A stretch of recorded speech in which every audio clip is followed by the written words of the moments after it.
Pagbabalitang tumpak at tama.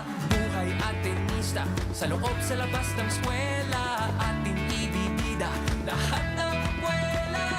Radyo, radyo, radyo, Katipunan. Radyo, radyo, radyo, Katipunan. Radyo, radyo, Katipunan. Radyo, Katipunan. Kawal ni Ignacio, Katipunero, sugod, todo sa kayod, dunong at tulog, lipat na Blue Eagle, galing giting nagigil, blue and white, one big fight. Radyo, radyo, radyo, Katipunan. Radyo, radyo, radyo, Katipunan. Radyo, Katipunan.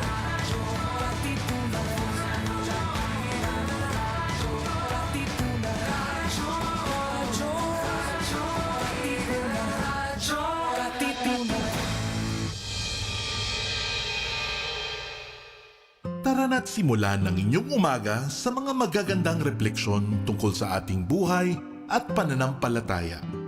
Kasama sina Cardinal Luis Antonio Tagle ng Manila, Father J. Boy Gonzales at Father Nono Alfonso ng Kapisanan ni Jesus, Father Cali Llamado ng Manila Cathedral, at Binibining Risa Singson Kaupeng ng Light of Jesus Community dito sa Kapit Pandasal sa Radyo Katipunan 87.9 FM. Makipagkapwa-tao tulad ni Jesus. Magandang araw po sa inyo. Kape at pandasal na po. Ito po si Cardinal Chito Tagle.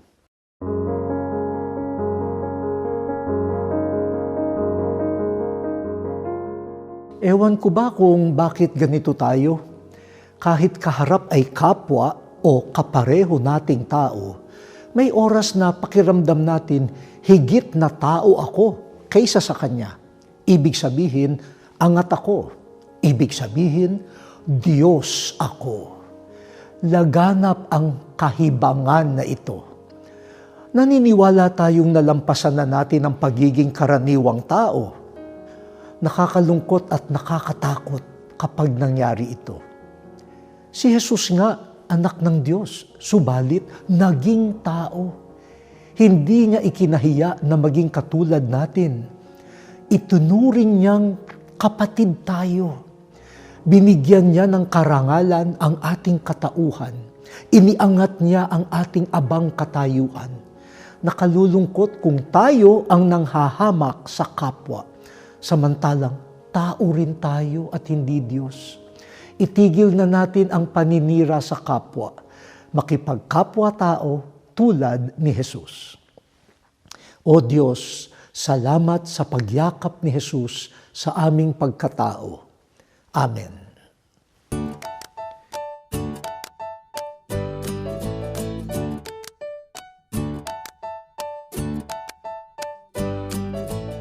The Voice of the Blue Eagle, Radyo Katipunan 87.9. Radyo, radyo, radyo, radyo, radyo, radyo, radyo, Katipunan. Radyo, Katipunan.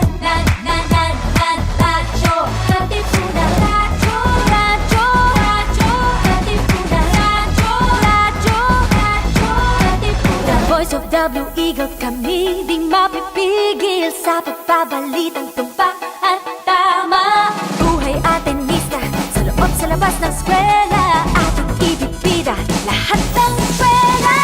Radyo, radyo, radyo, Katipunan. Radyo, radyo, radyo, Katipunan. Radyo, radyo, Katipunan.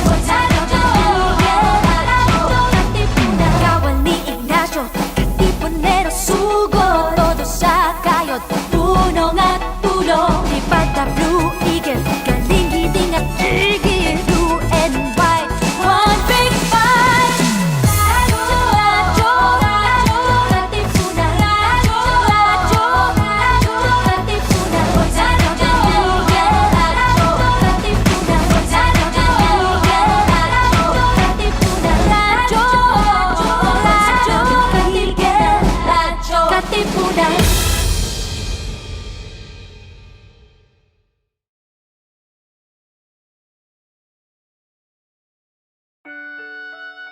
The Jesuit Hour. Get to know the Jesuits. Discover their spirituality, their history, their ministries. The Jesuit Hour. Anything Jesuit, everything Jesuit. The Jesuit Hour.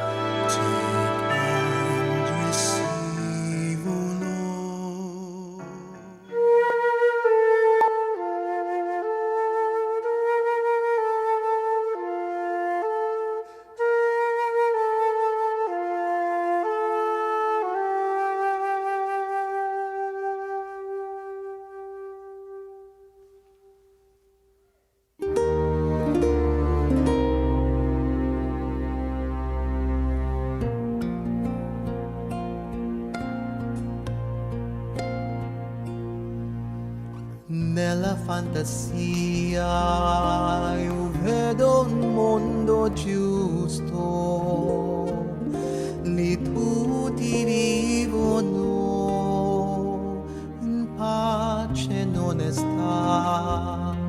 Io sogno d'anime che sono sempre libere, come le nuvole che volano,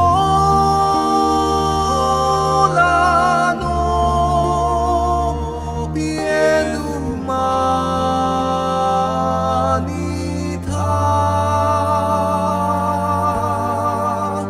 in fondo all'anima.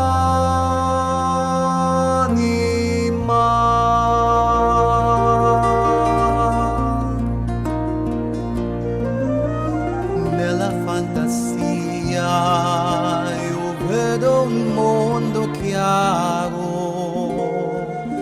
lì anche la notte è meno scura. Io sogno d'anime che sono sempre libere, come le nuvole che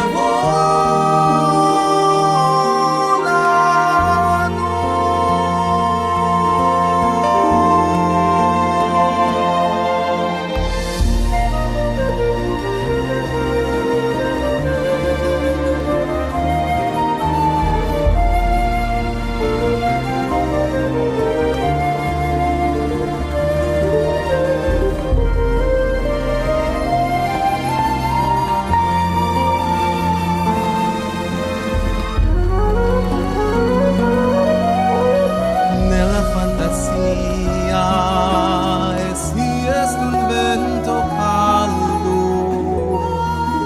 che soffia sulle città come amico.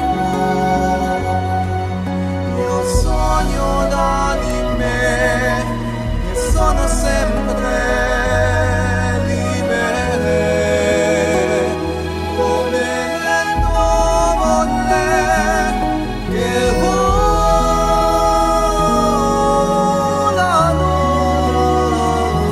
piene d'umanità,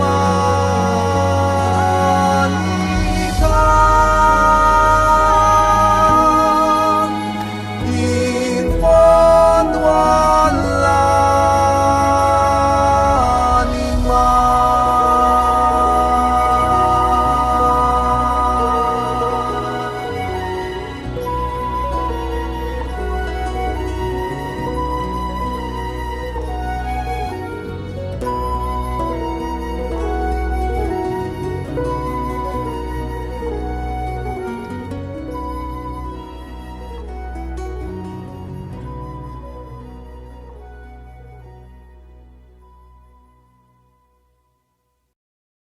Yes! Nella Fantasia. Yan po ang ating opening song at ang ating opening prayer na rin. Good morning mga Katipuneros. Welcome to our show here at Radio Katipon 87.9 FM. This is the Jesuit Hour and I'm your host, Father Nono Alfonso, SJ. Kumusta po kayong lahat mga Katipuneros? Yes, nakarap.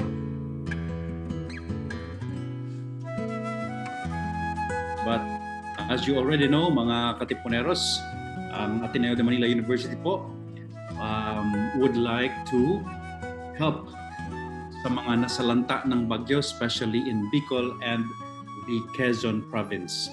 Yes, I'm sure you have seen the news and the damage, the destruction that was wrought by Typhoon Rolly. Grabe, ano? So please, wag po kayong mag-alala. We will be posting the account numbers. Of course, kailangan po natin maging maingat, mga katipuneros, ano?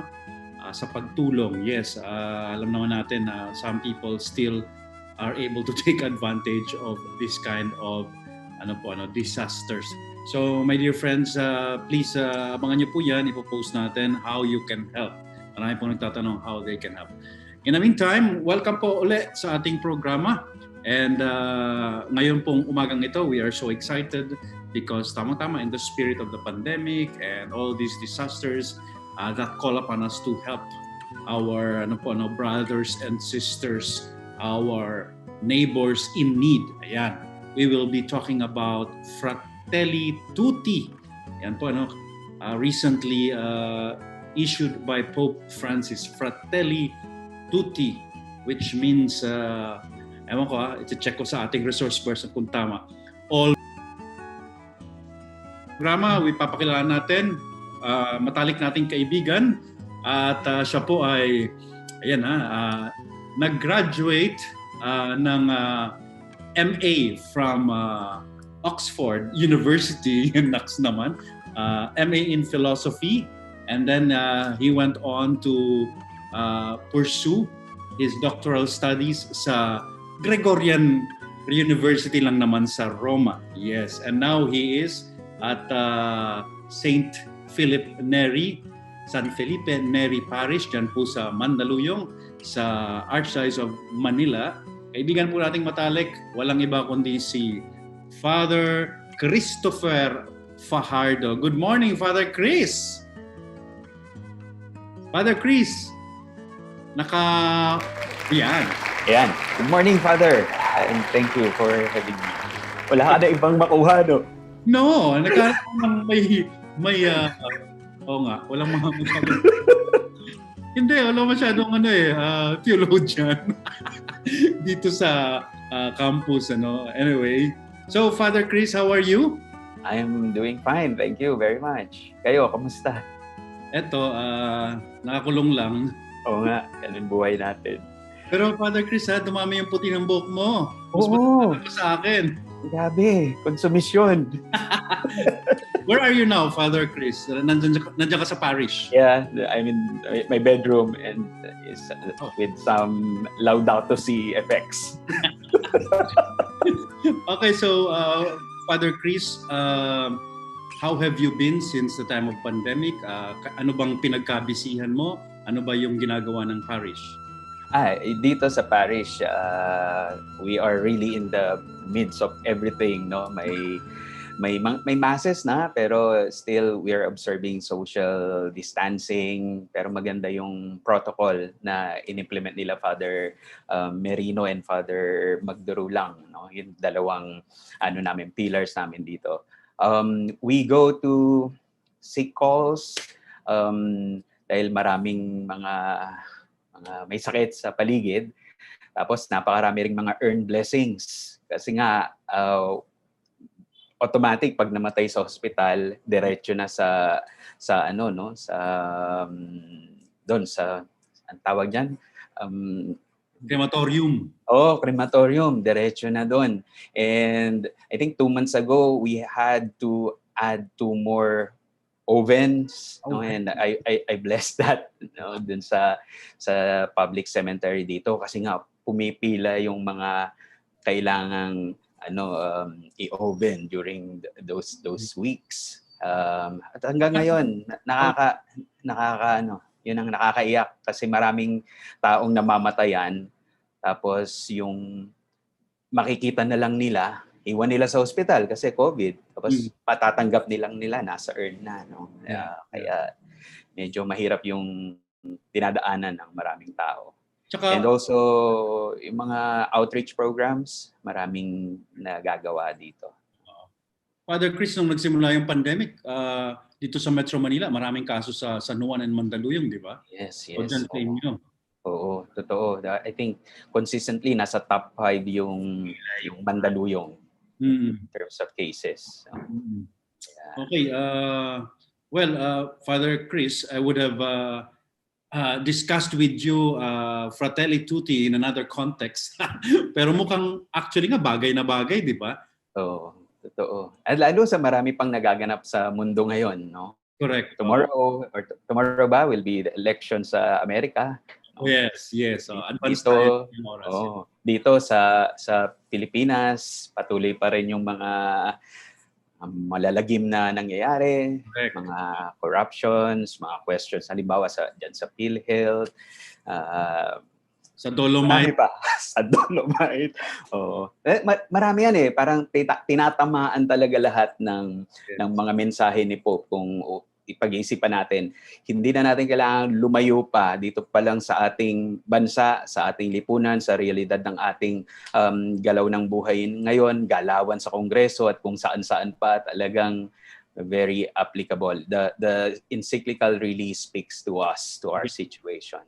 Okay. The first question, Father Chris, is ano ba yung ibig nating sabihin ng encyclical? Kasi nalilito yung mga tao. Like, merong pastoral letter, merong Apostolic exhortation, tapos ito, Social Encyclical. Can you just give us, alam ko, mula pa nung nasa minor seminary ka, binabasa mo na yung mga ito. Hindi ako nag-minor, no? Si Father JB yun. Minsan, imitahin mo siya. Well, ano ba yan? How do you distinguish in terms of degree of importance, diba? Or reach? Ano bang pagkakaiba? Ano bang ibig sabihin natin ng encyclical? Encyclical. Kasama pala to, parang oral exam.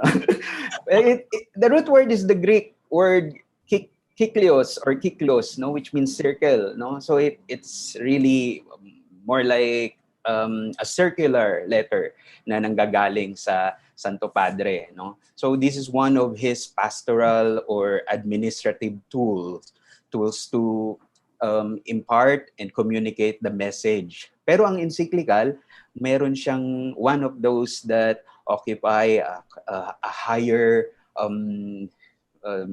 degree of authority, if I may say, and mas may freedom ang Pope pagdating sa encyclicals kasi to address any issues that he wants to address, no. May mga encyclicals that like this one, a social encyclical, may mga moral encyclicals like for example, John Paul II's Veritatis Splendor, merong mga highly theological, philosophical like Fides et Ratio, no? May mga ganon. Pero these encyclicals or these letters fall under what we call the ordinary magisterium of the church. And in Lumen Gentium, if we remember it, all this call for religious submission of mind and will para sa ating mga Katoliko, no? So yun ang encyclical letters, bali mas formal, lesser than ex cathedra or constitutional documents like the ones produced by ecumenical councils, but of higher degree than apostolic exhortations and other documents like that. Okay.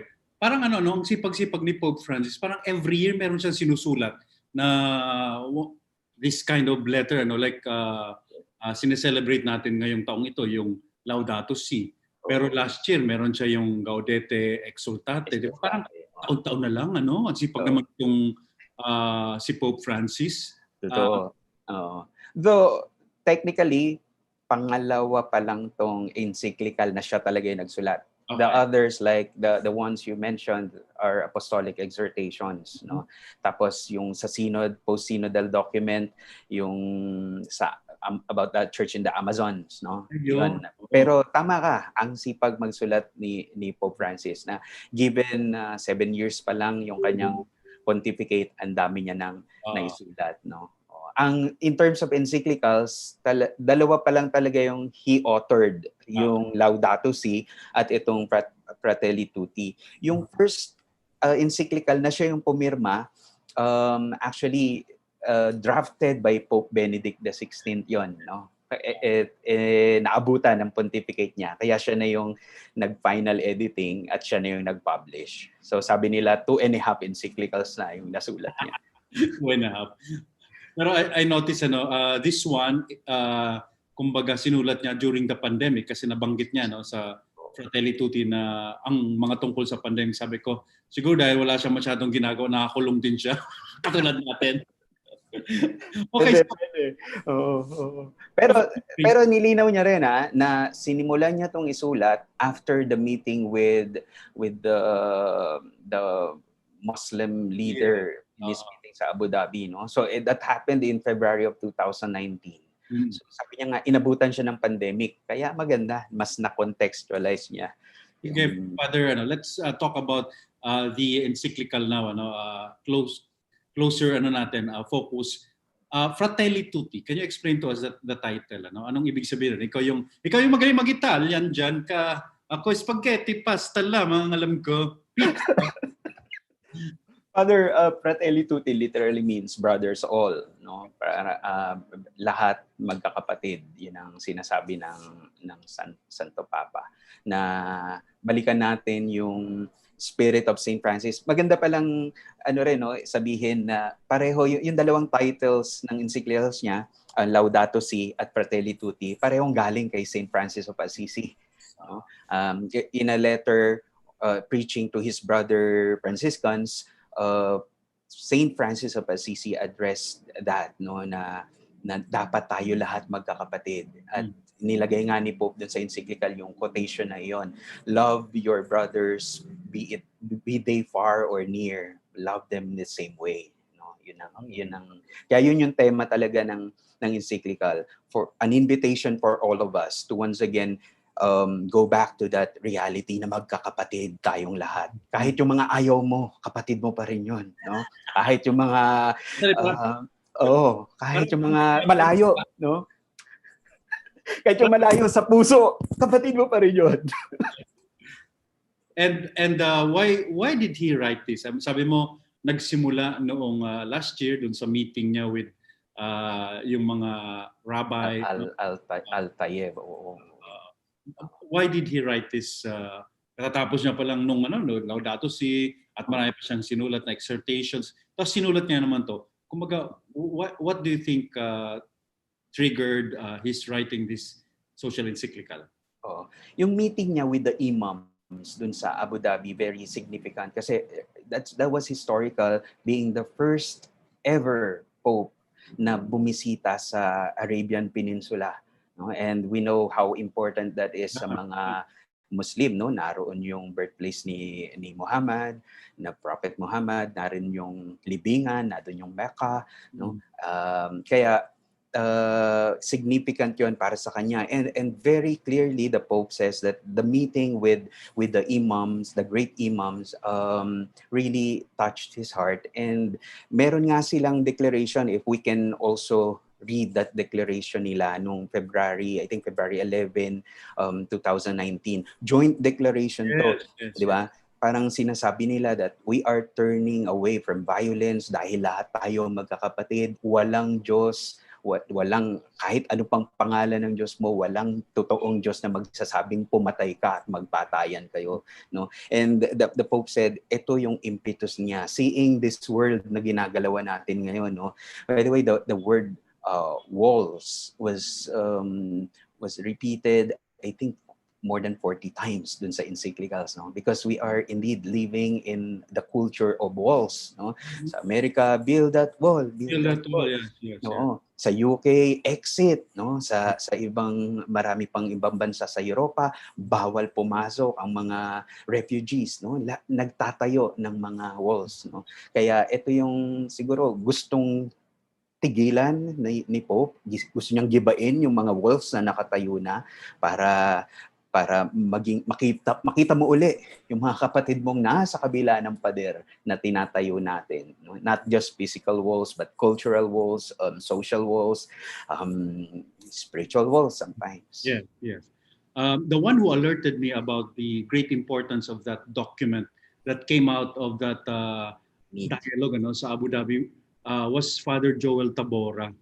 Sabi niya, maganda raw gawing ano yan Magna Carta yung Yes, document na yun dito rin sa ating bansa because we also have these issues between Muslims and Christians. So napakaganda raw nun and yet hindi nga masyadong nabigyan ng focus But this social encyclical, as you said, can help us look back to that document. Okay, so Father Cris, binabati ka lang dito, may mga admirers ka, ang dami Si Vina, of course, si Vina Relucio sabi niya, hey, welcome back. And of course, kasama mo sa Roma, si Father JV. Ayan. Yan, dapat interviewin din yan. Si Father JV, sabi niya, napakaswerte niya naman daw na mapanood ka. Okay. So Father Cris, let's discuss the salient points para sa iyo, yung major lessons or teachings ng nitong Social Encyclical. I know I skimmed through it. There are I think 8 chapters but for you ano yung mga lessons that we need to learn from this Social Encyclical?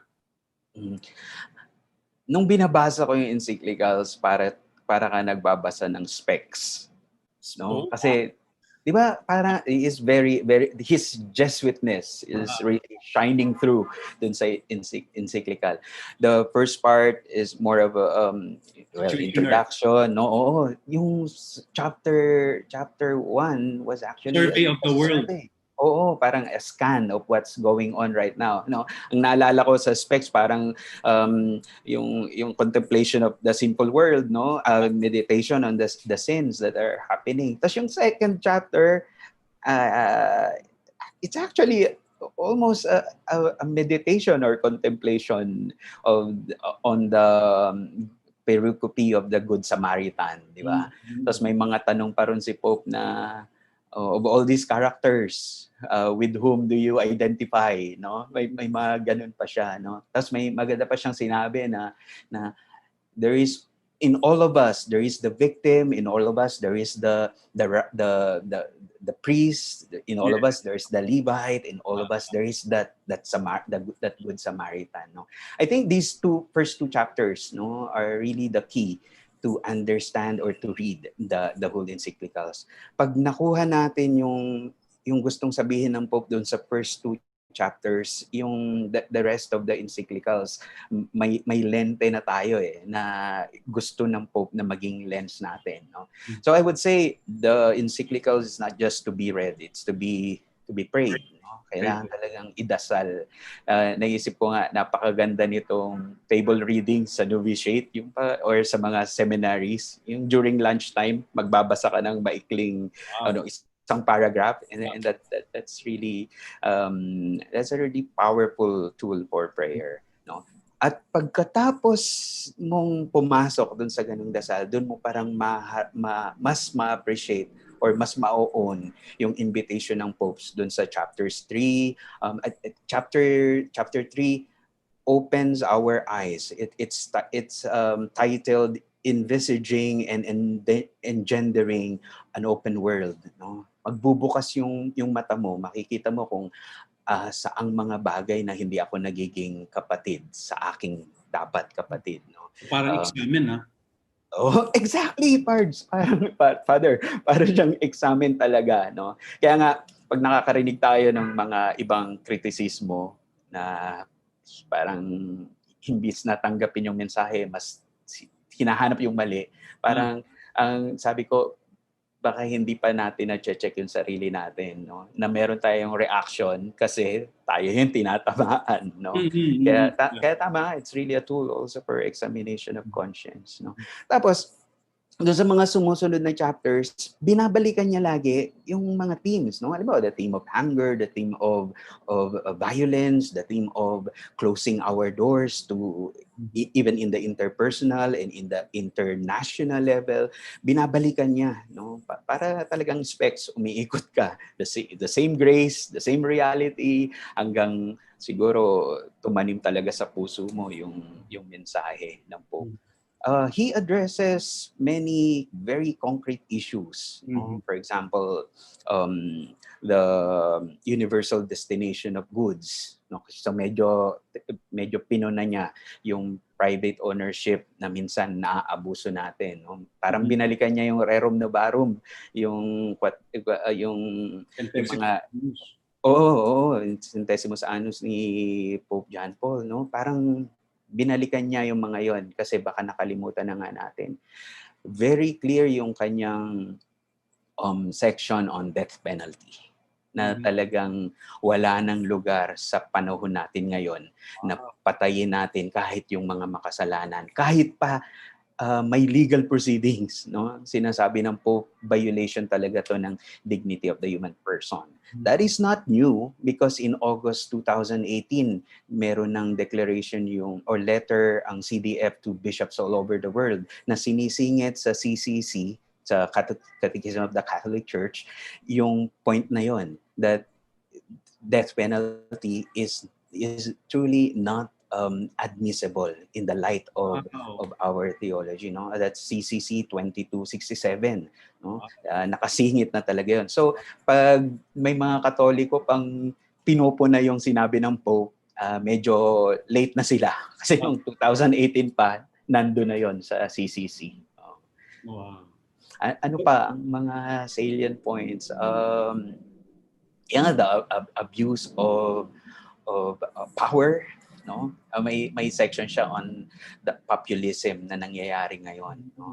Hindi niya tinatapon yung demokrasya kasi 'di ba ngayon parang dahil ang lakas ng populism, parang maraming nagsasabi, wag na kasing magdemokrasya kasi madaling maloko ang masa, no? Pero si Pope naman, ang sinasabi niya, hindi pwede kasi nakaugat lagi sa tao dapat, no? Ang tawag niya lang sana magkaroon ng totoong leaders or politicians that will be popular but will not use the people for their own selfish agenda and interest, no? So yan yung mga na-touch ni Pope na mga topics. Ang ganda, no? Ako may mga sinulat na ako, Father Cris, and you can react, no? Alam ba, meron siya mga quotable quotes. Alam mo naman tayo, nagkaroon tayo quotable quotes. Isa sa sinulat ko dito, ano, yung sinabi niya na globalization, sa chapter 1 pa lang, globalization makes us neighbors but not brothers. Di ba ang ganda, no? Ang ganda, Oo. Kasi, actually, quote yan from Carita in Veritate, no? Yung first encyclical ni Pope first social encyclical ni Pope Benedict XVI. Wow. Kasi how true, no, like sinasabi niya kasi, no, we have become connected through the digital world also, the internet, di ba? So the world has really shrunk. Di ba? Ang liit na ng mundo, eh. It has become a global village, ano, para na tayong baryo, ano, talagang. And yet we may be, neighbors but not really brothers. There is no real love, there is no real fraternity, ano. Ano lang tayo, hi, like, dislike, di ba, yung mga right. Pero ang ganda na, again, yung sinasabi mo nga na this is the situation, the context of we find ourselves in. We seem to be, because of ako kasi, syempre, Father Cris, communications ako, di ba? So, through social communications, we seem to be connected, di ba? 24/7. Right. But it's an illusion, eh, di ba? Meron nga siyang sinasabi na information without wisdom. Sinasabi niya, no? Kasi hindi rin nakaugat sa reality. Ang dami mga fake news, etc. At kailan gagamitin yung information, di ba? Parang I think he also said that alam natin lahat ng nangyayari sa mga tao, no? Pero instead na gamitin sa kabutihan, ginagamit para manakot, ma-blackmail, no? Yun, meron nga siyang critic ng politics na nangyayari ngayon, and very kumbaga to the point talaga, no? Sabi niya, halimbawa, the politics now tend to dominate by spreading despair and discouragement. True. Parang siguro ano lang, transparency. Halimbawa, if you observe yung politics ni Trump, okay lang, safe naman nandun sa ibang bansa eh. Di ba? No, that's true. Oo. Di ba? It's so divisive, di ba? Tapos it's all about negativity, di ba? Right. Talagang like violence, force, in-encourage niya yung yung white supremacy and so on and so forth. So if you observe yung that kind of politics, yung sinasabi niya nga na nabubuhay siya by spreading despair and discouragement. True. Ako napaisip ako dun eh, na parang, di ba, what kind of politics, di ba, do we, dito sa atin halimbawa, do we subscribe to, Puro na lang atake, puro, di ba? Tapos may element pa na they present themselves as the only solution to this problem. Na tatakutin, to sasabihin, wag, pero akong bahala dyan. Di ba? So, sasabihin, parang naririnig natin, no? Yung, mama, ang problema, puro adik kayo. Pero sige, papatayin ko yan sila. No? Yung mga ganyang klaseng approach. No? Na parang, ang laki ng problema, pero ako yung solusyon. May ganon. So, while it's really the perfect ingredient for a very populist society, no? Na merong problemang i-define as the biggest problem, tapos ako yung magiging solusyon, kaya iboto nyo ako. Ito yung sinasabi nga ni Pope, na tatakutin yung tao, emosyon, at ipepresenta yung sarili niya bilang tagapagligtas. Tama yun.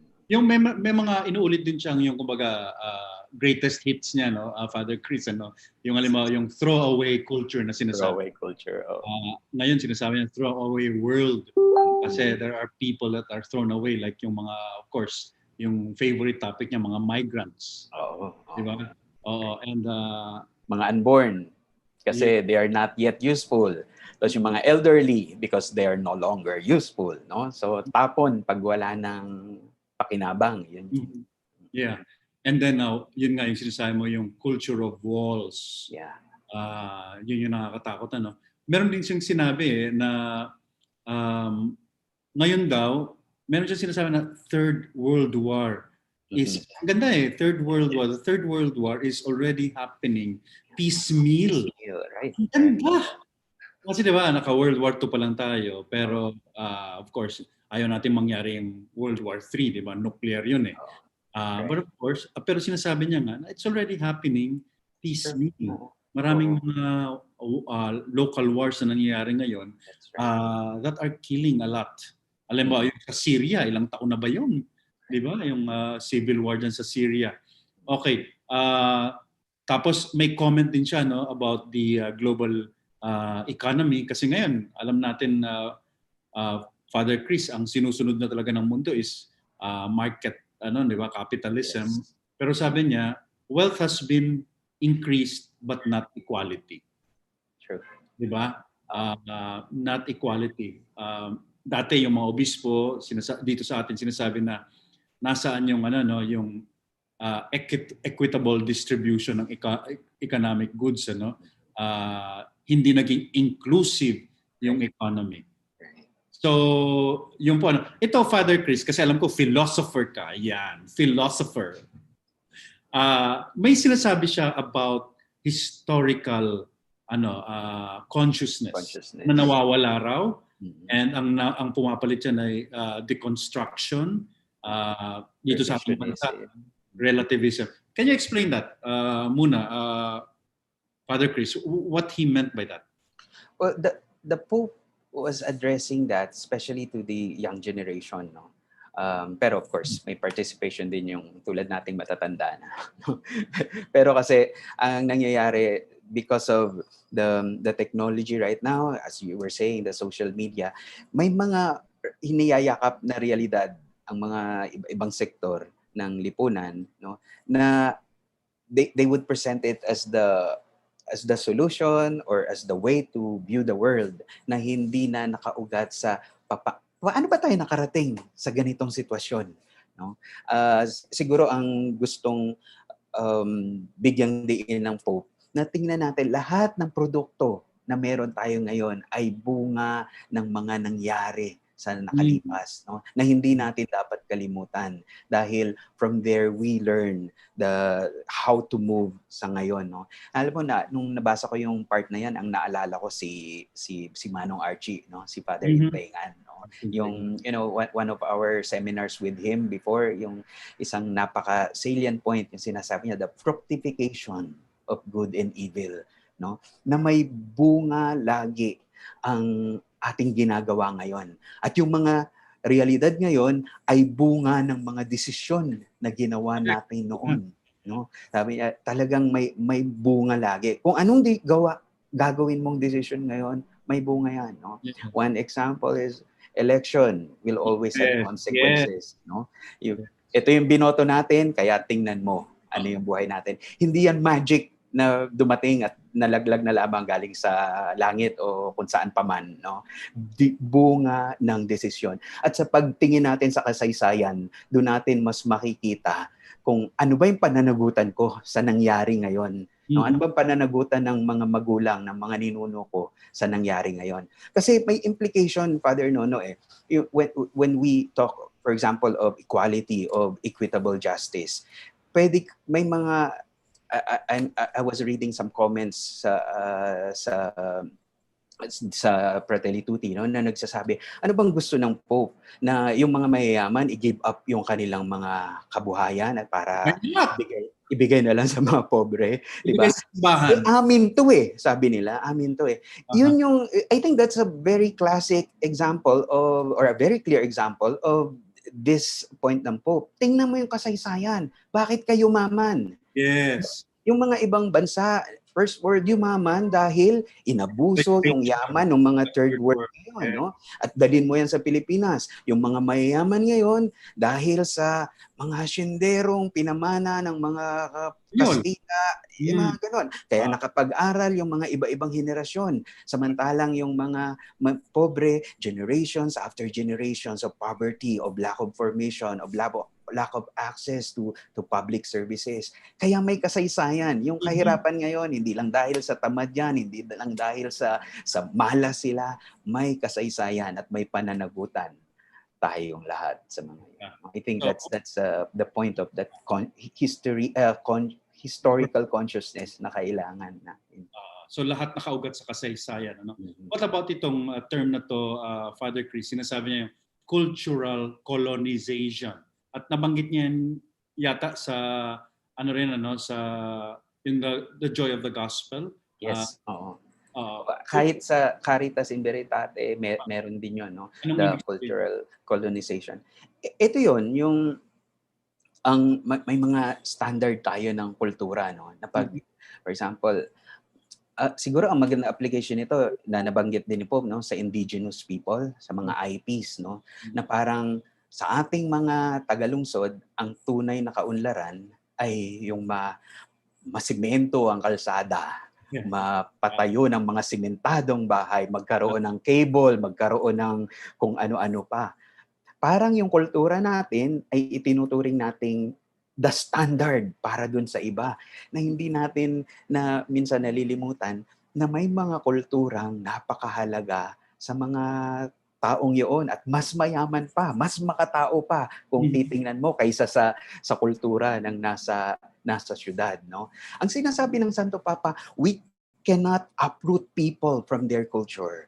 We cannot simply make them wanderers in this urbanized world, no? Ito yung cultural colonialism na sinasabi niya na nangyayari siguro in the national level, in the global, no? In the global level na parang the Hollywood standard, Hollywood, McDonald's, dapat may iPhone ka, dapat yung iPhone mo updated, yung ganun kasi ito ang kultura. Kung hindi ganun, hindi kayo kasali dun sa class na ito. Nakita natin yung kabulagan dito, no? Kasi para magkaroon ng ganong kultura, may mga sektor na low cost ang labor, no? Hindi na aalagaan ang mga manggagawa, no?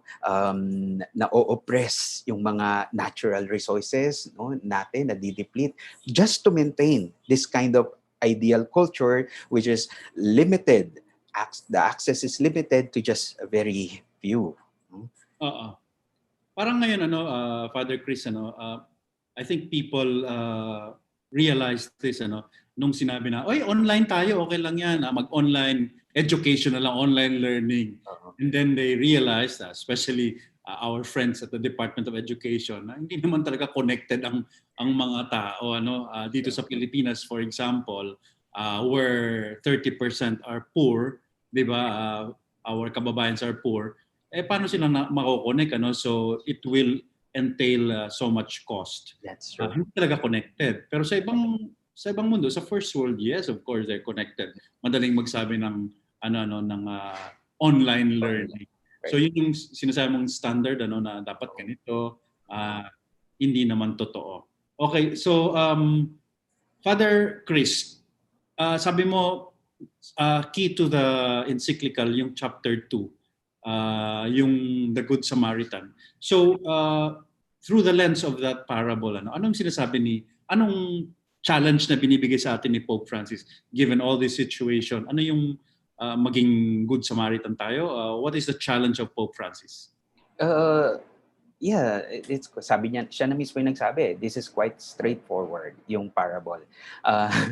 Marami rin tayong nababasa na sinasabi, hindi naman ganyan ka literal ang parable, no? Pero that's the power of the specs, no? That's the power of praying this pericope. Kasi kakausapin ka talaga ng salita ng Diyos, no, sa paraang kailangan mong makausap, no. Minsan mapapahiya ka, minsan masasaktan ka, minsan maiiyak ka, pero ito yung kailangan natin. Siguro, of course, malinaw naman yung gustong sabihin ng Pope that let us all be good Samaritans. Pero I think more than that, tingnan natin kung paano at kanino tayo tinatawag na maging good Samaritans ngayon, no? Sino ba yung abandoned victim ngayon sa lipunan natin or sa buhay natin, no? As persons, no? Tingnan natin sino yung mga sinasara natin ng pinto at pinagtatayuan natin ng pader sa buhay natin ngayon. Case in point, for example, when we talk ngayon sa social media, ang daming walls, kahit lalo na dito sa Pilipinas, no? Wag na tayong lumayo. Dilawan yan, pulahan yan, DDS yan. Meron na kagad tayong mga walls na pag naitayo na natin yon, hindi lang sa walang muka o walang pangalan yung tao, kalaban pa, kaaway pa, no? Na parang wala siyang sasabihing mabuti sa akin at ako rin wala na akong pakialam sa kanya. Siguro yun yung challenge sa atin ng chapter 2 of the encyclical. May subtitle si Pope, 'di ba? Stranger on the Road. Yes. Nung binabasa ko, parang sabi ko, mas maganda siguro yung title, Strangers on the Road. Kasi lahat naman sila naging stranger toward the victim, no? Yung isa lang ang hindi naging stranger. Kasi that pericope has the power to reverse, Na 'di ba, yun ang sagot ni Jesus doon sa nagtanong, who is my brother? Yes. Pero doon sa huli ang binaliktad ni Jesus, no? Sino ang naging neighbor doon sa biktima, no? Halos lahat sila naging stranger in relation to the victim. Isa lang yung naging totoong kapwa, no, nung biktima. Parang kanino ba sa lipunan ngayon na ginagalawan ko, ako'y isang stranger, isang banyaga, no? O kanino ba ako tinatawag na mas maging kapwa, no? Maging kapwa tao, no? Maging kapatid. Sabi ni John Allen siguro nakasama mo siya sa Roma. 'Di ba yung Vatican FB friend kami. Ay, wow. Vatican correspondent na palaging hinuhulaan si Dinalcito Tagle na magiging Pope. Malay mo magkatotoo. Malay natin magkatotoo. Pero sabi ni John Allen, if there is Kasi bawat pope daw merong merong parang philosophy, and that philosophy you will surmise from yung mga favorite nila slogan. Yung repeated. Yes. Si Repeated. si Pope Francis daw ang lagi niyang sinasabi yung encounter. Mhm. Culture of encounter. 'Di ba? Yung paulit-ulit yan eh. How do you find that in this encyclical? Ang ganda ng comment na yun ni Sir Allen, no, na parang kasi kahit dun sa Laudato Si parang ang theme ng Laudato Si, we are all, everything is connected, no. Dito naman ang theme, everyone is connected, no. Pero nandun talaga yung connection, and the realization na ako'y nakakaapekto sa iba. Kahit yung ibang yan ay talagang other para sa akin. By the way, siguro si Father Mario Francisco would be happy, no? Kasi si Paul Ricoeur, nasa footnote. Nasa footnote nitong Fratelli Tutti. Because precisely of that, yung the encounter with the other, na merong mga hindi katulad natin, pero mas makakapagturo sa atin. At kung tayo'y may bukas na pusong lalapit sa hindi katulad natin, tayo rin yung mas may enrich. There is one line na I think would fall under the quotables na sinabi mo, no? Nung sabi ni Pope, I think in paragraph 4 pa lang, sabi niya, only a man who approaches others not to bring them into his own way of life, but to help them become fully themselves, can be called a father. Oh, wow. Parang ang ganda, no? Na lalapit ako sa hindi parehas ko, hindi ko fan, no? Hindi para gawin silang tagasunod ko, o hindi para maging ganap sila sa kanilang pagiging sila ay totoong ama. Parang ganun yung Diyos diba? Sa ating lahat, no? And I think that is the kind of encounter na hinihiling sa atin ng Pope, no? Na maging bukas sa lahat, no? One thing that is also noteworthy in this encyclical, diba? Halos lahat ng encyclical nating nabasa, merong sub-address, halimbawa, Veritatis Splendor to my brother bishops, religious priests, and people of goodwill. Ito, wala. No? From the title, diretso na. Na parang, I think that itself is a message that the Pope destroys any titles or any categories na meron, kundi para sa ating lahat ito, nang tayo ay magkausap-usap. No? Another very important characteristic nito, Father Nono, it opens to the venue and avenue to so many discussions. May mga comments sa encyclical na napakaraming open-ended. And I think that was deliberate on the part of the Pope para mag-usap tayo.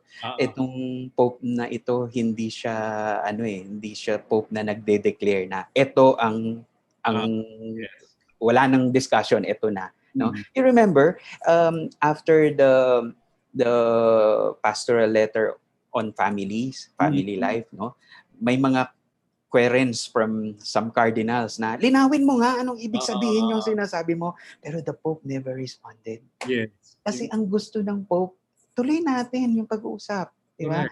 Kasi hindi lang siya yung may monopoly ng sagot. Lahat tayo ay may pananagutan sa direksyon ng simbahan ng ating buhay. Ang galing ng Pope. Which brings us to yun nga, isang favorite term niya, yung dialogue, ano? And sabi mo nga, mahalagang context yung nangyari sa Abu Dhabi. Kasi alam naman natin na in many parts of the world, many regions of the world, merong yung mga conflicts brought about by interreligious, di ba, differences, ano? And yet landmark yung nangyari sa Abu Dhabi. It teaches us dialogue, and that people who have different faiths are also brothers and sisters. So dialogue is so important. Oo, tama, dialogue. Kasi pag walang dialogue, ang ang other easy option na doon tayo dumulas is violence no? By the way, di ba, kanina lang meron na namang napatayan sa Vienna, no? Just a few Wow. hours ago, no? Wow. Tapos iyon ang marami, Muslim daw, Islamic daw, pero ito nga yung maganda rin dahil sa mga nagko-comment, sinasabi niya, ako Muslim but I condemn that. Yes. Yun ang magandang ginawa ni Imam Al-Tahib, no? Na sinabi niya, ako kasama ng aking mga kapatid na Muslim, we condemn terrorism and violence. At si Pope, together with all his brother Christians in the West and the East, sabi niya, kinokondemn namin itong violence. Kasi that's the only way to go between the extreme of selfish indifference and violence, ito talaga yung way dialogue, no? Dialogue ng buhay na hindi dumudula sa relativismo. Kung hindi may pag-ako sa aking pananampalataya at pinapanampalatayaan, pero may paggalang din. And this is not new. In the Nostra Aetate, nandun na yun, di ba? Na parang tayong mga Kristiyano, hindi natin binabaliwala o tinitingnan bilang masama yung mga magagandang bagay na naroon sa ibang relihiyon. No? Kailangan pa nating magtulungan. Pero ako sa consciousness examine ko, sa examination ko with this encyclical, how difficult dialogue has been in our world now. Hindi na dialogue, Father Cris, like I was watching yung debate ni Trump tsaka ni one party is really just there to, ay, mali ka, ay, ginawa mo to. Parang, and yet, that is typical of what's happening to our world. There is no dialogue anymore. Naalala mo yung sinasabi lagi ni Father Albert Alejo? Inuturo rin daw kasi natin sa mga schools yung mga debate na laging isa lang ang tama. Di ba? Yung sa debate kasi, if you approach daw an issue through a debate, isa lang ang tama, yung isa mali. Oo. Yun nga, ganun yung training ng pag-iisip natin. Binary, no? Yes. 0 or 1, right or wrong, no? Pero alam natin, isip tamad yun Yeah. Di ba? Yung ganun. Kasi ang totoong mundo ay mas komplikado than yes or no. Talaga, at doon natin makikita yan. Siguro naalala natin, yung sabi ni Gadamer, dialogue, horizon. Pero sabi naman ni Habermas, hindi madaling gawin yan Kasi sa dialogue partners, yung isa magaling magsalita, yung isa hindi. Yung isa magaling mag-English, yung isa hindi. May power. Yun ang sinasabi ni Habermas naman, di ba? Bahagi. Pag sinabi nating dialogue, may power. Sa tingin ko, yun ang kailangan nating unti-unting makita. At nakikita naman natin the person who will dominate a discussion in a way that is no longer humane will be punished by the people. Basta yung tao ay nakaugat sa values, no? Kaya dito na again papasok yung role natin ng mga formators ng mga tao, ng pagkatao, para na tayo mismo yung magko-correct. My MPhil thesis in Oxford was focused on radicalization of religion. Yun yung focus nung thesis. And there religions will be radicalized not because of the teachings of the doctrines of the particular religions, but because of the social reality. Pag yun ang sinabi ni Pope din, sabi niya, kayong mga mayayamang bansa, hindi niyo pwedeng isara yung mata niyo sa mga pobre dahil may consequence yan. Yeah. Na pag sila yung na trigger, hindi nyo alam kung anong klaseng bagyo yung darating sa inyo. I think we experience that even in our country, na bigla na lang bakit ganito yung naging direksyon ng bansa, kasi nagpikit mata tayo sa mga taong hindi natin napahalagahan. Meron kang isang Atenista dyan na nagtatrabaho sa media, tapos nung yung result nga ng elections, hindi natin kailangan specify, masaya, bakit daw, ganyan. Sabi ko, well, we are part of the problem. Have you sinasabi mo na yung boto hindi educated, hindi informed. Did you do anything, di ba, to inform? Kasi alam natin na the current government was elected 78% of CDE, di ba? Right. Put them in power, no? Yung sa senatorial elections. So Mm. sabi ko, did you do anything to reach out to the 78%? Napaisip siya, no, na true, di ba? We have been living lives like yung dalawang pare. Ano ba yun? Sa Good Samaritan story, isang pare, isang Pare, isang Levita. we turn a blind eye on the poor. Okay, so finally, to sum it up, ang panawagan ni Pope Francis ay universal fraternity, in Fratelli Tutti, is that realistic, Father Cris? How realistic is that? Well, I think it's realistic, no? Kasi may mga tao namang nagawa yun eh. Di ba? May mga tao like Mother Teresa who helped no matter who, no, basta kailangan ng tulong, tutulong siya. May mga taong namatay sa ngalan, hindi pumatay, namatay, nag-alay ng buhay para sa kapatid, no, na nag-alay ng buhay na nagmamahal pa rin dahil sa kapatid, no, na namatay na walang itinuring na kaaway. So it's realistic, kaya natin, pero it really entails the conversion of the heart, of conversion of the minds ng bawat isa sa atin. And I think this is the appeal of the Pope, no, na bawat isa sa atin may contribution sa nagaganap ngayon, no. Medyo may urgency itong encyclical, di ba? Kasi parang sabi ni Cardinal Cerny, we are on the brink, no? It's an encyclical addressing the world on the brink, no? Hindi natin alam kung ano yung mangyayari sa mga susunod pang taon, no? In the international level, in the global level, sa ating lipunan. So may urgency. Sana marinig. Nakakalungkot ng konti, no? Kasi 1 month old pa lang itong encyclical, no? It was signed October 3. 1 month old pa lang ngayon. Pero parang natabunan na, no? Parang ang dami-dami ng mas pinag-usapan, mga controversial, mga kung ano, mas sensational na mas pag-usapan. Yeah. Sana hindi matabunan, no? Sana mabasa pa ng maraming tao, mapagdasalan. Binabati ka lang, Father Cris, ng mga kaibigan mo, si Father Carol Sanoan, Hi, Father. Father Jao Hao, and si Father Nono Alfonso. Ayan, no? And they're very appreciative. Marami pong mga appreciative sa ating talakayan.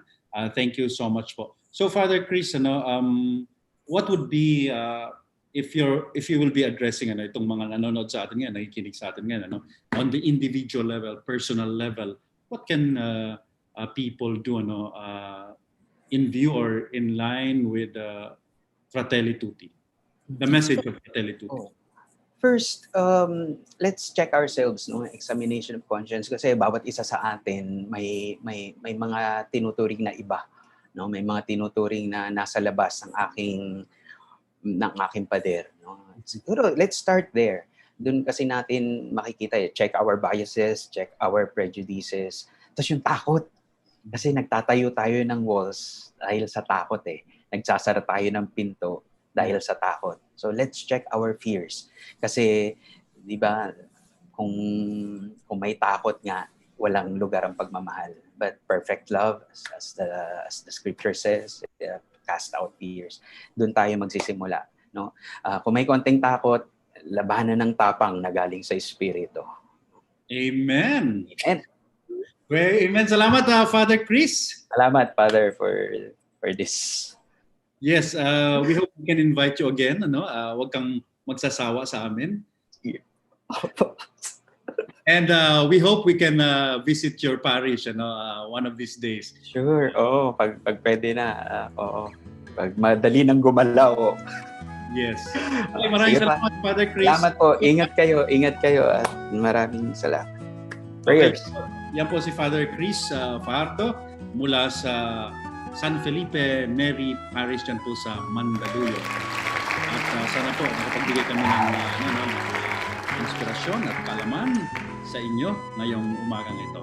Okay, so please pray for Father Cris and his ministry, his parish. Hanggang sa susunod po, I will be out sa Thursday po, no? Wala pong Jesuit Hour because we have a meeting, conference. So, ang lingkod niyo po ay wala, no? So, I'll see you again Tuesday next week. Okay, so hanggang sa muli po, this has been the Jesuit Hour and Father Nono Alfonso saying goodbye for now. Have a happy lunch, everyone. Bye-bye. The Jesuit Hour. Get to know the Jesuits. Discover their spirituality, their history, their ministries. The Jesuit Hour.